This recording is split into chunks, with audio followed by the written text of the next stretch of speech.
सबसे पहले नमाज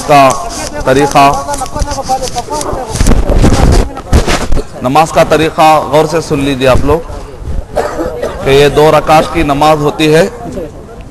2 रकात की नमाज, पहली रकात में अल्लाह अकबर कहकर तकबीर तहरीमा होती है, उसमें आप तकबीर तहरीमा कहेंगे।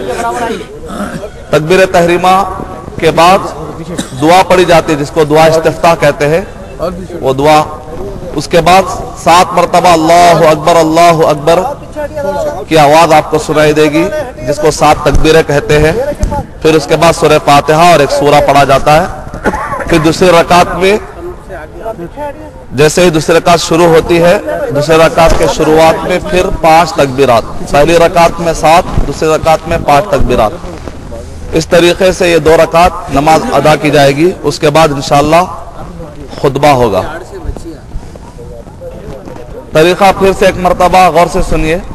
2 रकात की ये नमाज होती है। पहली रकात में 7 तकबीरें होती हैं। सबसे पहले तकबीर तहरीमा के बाद दुआ इस्तिफ्ताह का थोड़ा सा टाइम मिलता है। उसके बाद 7 मरतबा अल्लाह अकबर कहकर 7 तकबीरें होती है।